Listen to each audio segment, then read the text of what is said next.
Well, Joy Carter joins me, who is a stand-up comedian. Joy, very good evening to you. Yeah, it's lovely to be on the show. Thank you for having me. Now, as I said, quite a few years ago, these sort of remarks would have been considered humorous, funny, amusing, whatever word you like, and that they were part of standard sort of social repartee. I'm sure a lot of people were offended by them, but it was more acceptable to use them. Nowadays, it just isn't, is it? No, it's not. I mean, this was a classic, old-school, retro, offensive line. He knew what he was saying. I mean, I know it's easy to say he's an old person, he's of that generation, it's back in the day.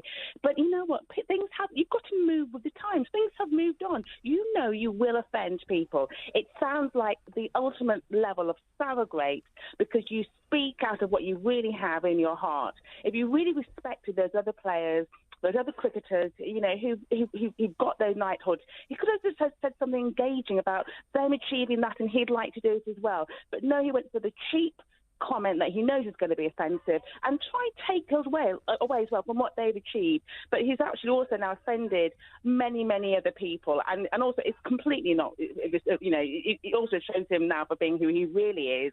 And now the chance of him getting that knighthood is probably flying out the window. And stand-up comedy has changed completely over the years, hasn't it? Because if you think back to some of the comedians who were famous when I was growing up in the 70s and 80s, and a lot of their act was based on racial language. Yeah, I mean, people have fought and died for truth and for respect, and these are the basic building blocks that every single person has. It's your human right to be heard and respected in your culture and in your gender. And these lines, people have been fighting for them to be to the place where we are now. Clearly, there still has to be some work to be actually be done because people are still getting.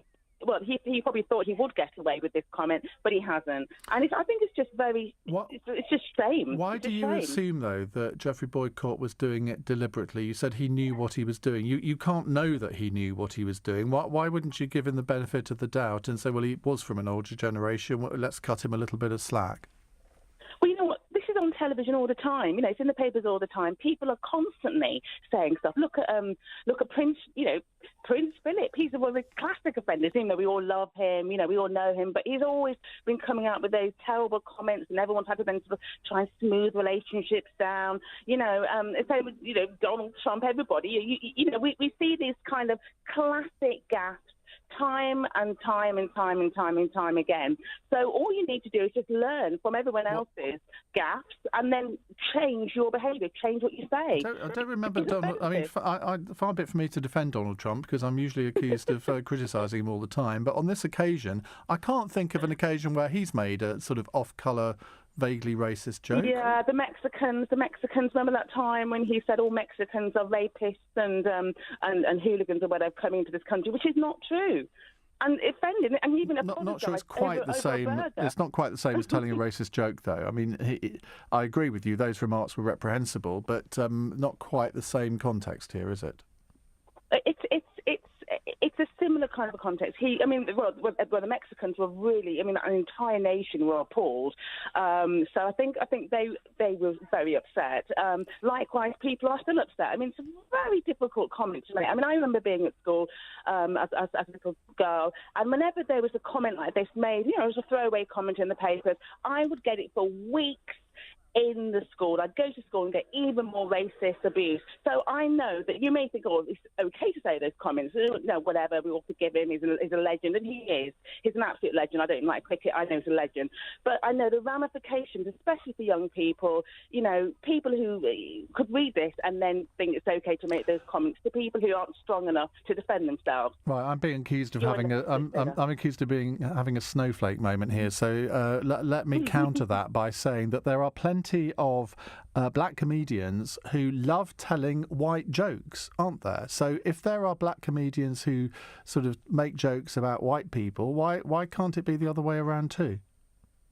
Like who? Name me a line where, okay, have you ever sat in a comedy gig and you've been actually offended to the point you've had to actually either break, you've either burst into tears or had to walk out because you've been so offended for being white? Has that ever happened to you? No, it absolutely hasn't, but I haven't been in a gig where Eddie Murphy or Richard Pryor might be making jokes. Okay, let me put it like this. Have you ever been walking down the street and had people shout horrendous, offensive things based on your culture or your colouring?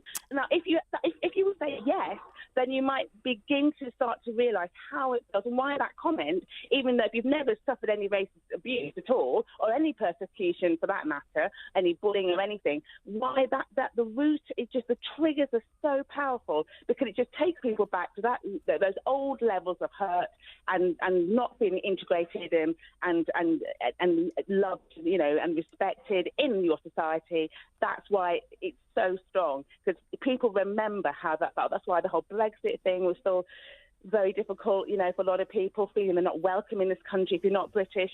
All these things are always underneath the surface, and it does upset people.